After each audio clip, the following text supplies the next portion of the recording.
mashallah, that's really nice to hear. But like you said, I mean, even when I grew up in the West, you know, I went to college, I felt like everything was superficial. I mean, a female had to look the image of perfect or at least seductive to the opposite gender. And when they felt like a Muslim woman was taking herself out of that role, they thought, why would you do that? I mean, you know, that's what a female's about. But like after you converted, a article was published in the Daily Mail. It said, why are so many British career women converting to Islam?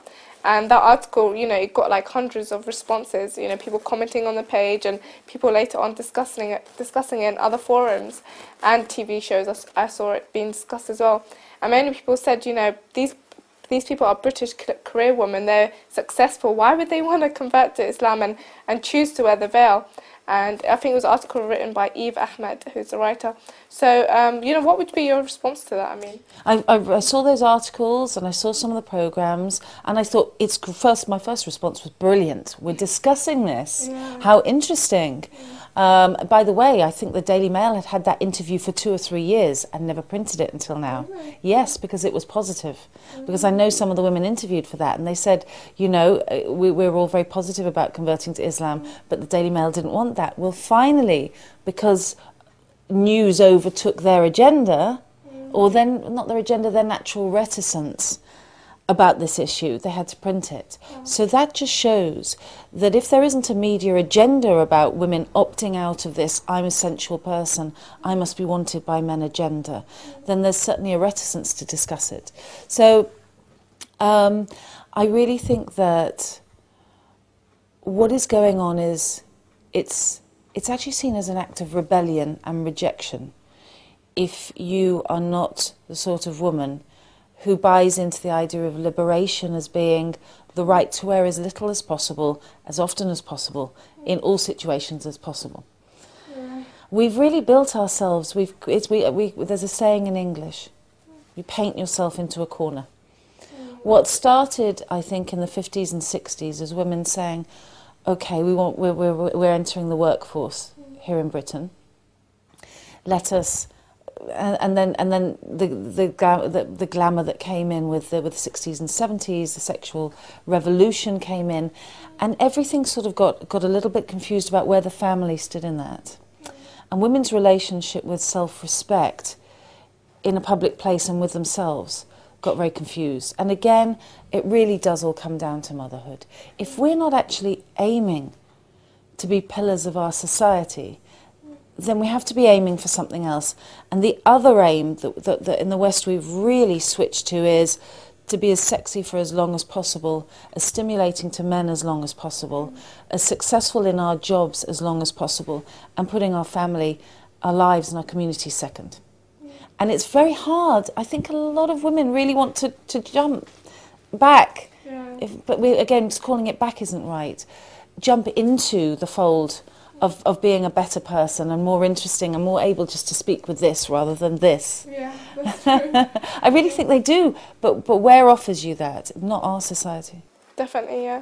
I mean, that's so true what you said, because even when I was going to university, I felt like, you know, some people may say the veil may not be approachable, but then you don't get approached by the wrong people, and you get approached by the right people. And even, you know, there was a young man in my university last year, and he said, he goes, you know, I don't see you in that way. I don't see you as, you know, he used to have intellectual debates with me. And that's what really we're aiming to do, is to have intellectual debates without someone feeling seductive towards you or in the wrong way. That's right, yeah.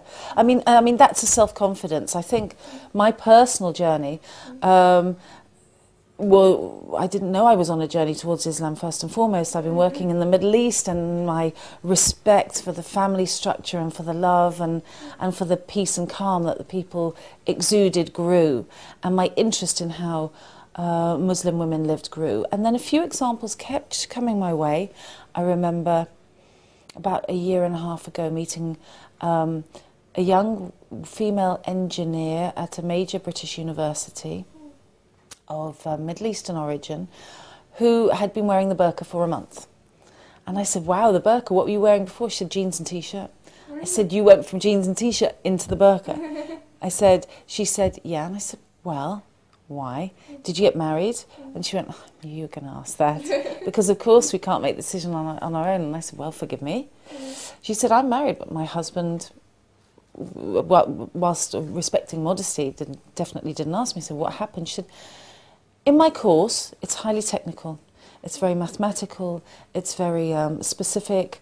And I was the only woman on the course because it's that high. No one was listening to me.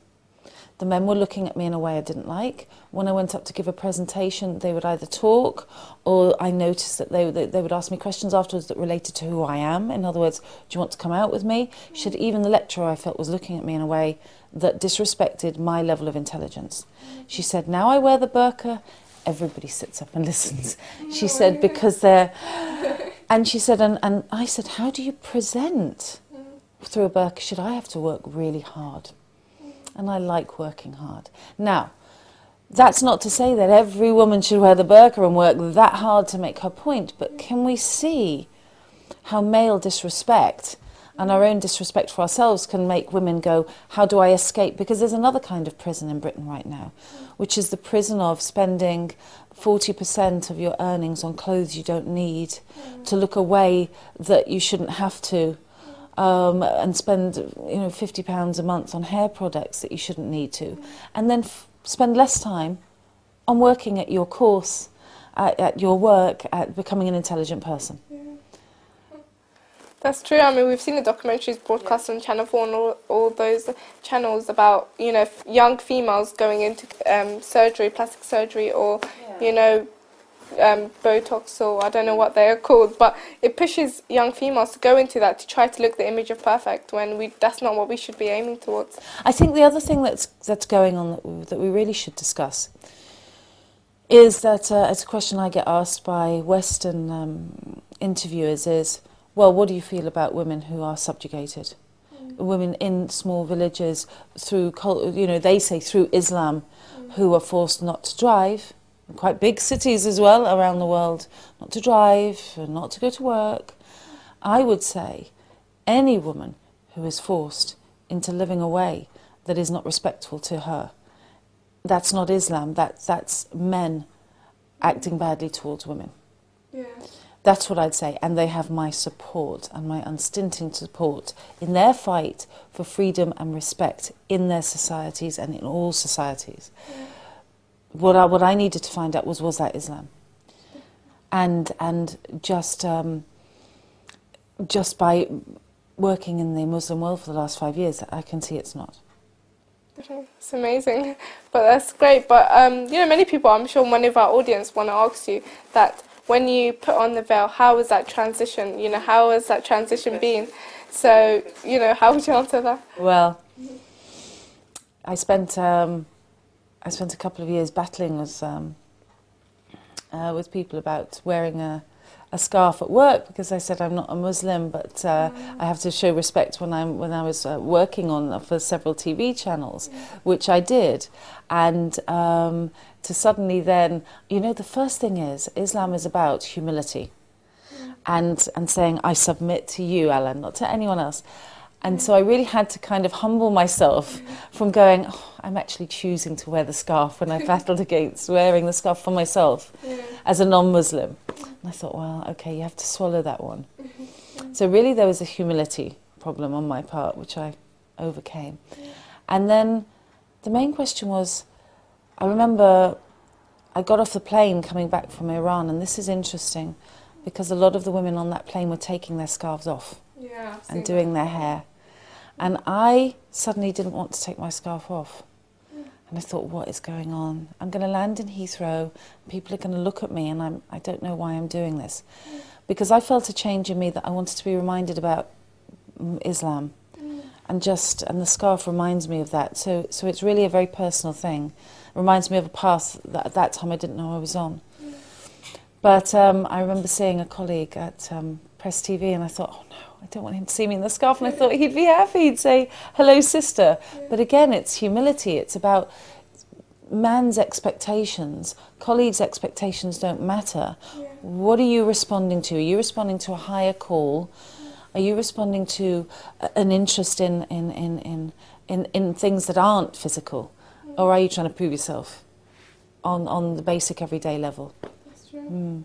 That's very interesting, and I'm sure many people were thinking, how did you feel when you put it on? But and then there was the day when I went to my children's school with the scarf on, I said to my girls, you know, I think I might be a Muslim. I think I said that. I think I might be a Muslim. And they went, okay. I said, so I'm going to wear the scarf. And they said, well, it's raining anyway, so no one will notice. You know what kids are like. But I got to the school, and this Britain, people don't really look. People don't really look. So I was relieved about that. But the change was in me. The change was, I don't have my hair to rely on now to swing about or to worry about. And I'm making a statement to the world. But you know what I found? The world doesn't care about me that much in that way. So this is a really personal, it's an internal cleansing. Yeah. I mean, like me, I don't know how long I've been wearing the headscarf, for a very long time, and I think that many people think that looks matter and you have to show your hair and show your body to get accepted, when in fact people accept someone in the long run because of their inner self. Exactly that. So what I wasn't getting on the train was what I wasn't looking for, which was maybe making eye contact with a man who thought I had nice hair, or you know, trying to be a single woman somehow. I was very much more self-contained, and so now I make eye contact with Muslim women and say salam. And oh, it was so nice yesterday. Muslim men with their wives were standing up for me and my daughters. Salam, sister. And it was like, wow, it was like every carriage we went into and kids were going, and just that respect within the community is there. So that's nice. Definitely. And another issue, you know, it's amazing hearing your side of this, you know, it shows us that the real reasons why people put on the veil. But many people say that the veil kind of prevents women from seeking education or going further in life, and it's like it will prevent them from going further in their career as well. Do you feel like the hijab is prevents a female from going further? Right, I haven't done this at 17. So there's a really important question here. For all of our laws on integration and religious rights in the UK today, what you're really asking is, does it affect young women in education, and does it affect the way young women are seen at work? I think it still does. And I can tell you now that as a journalist of 13 years, I've lost 2 jobs this week because I wear a scarf. Really? And I'm not willing to go any further with that yet because I need to prove it. But I've been dropped by 2 agencies who I've worked for a very long time.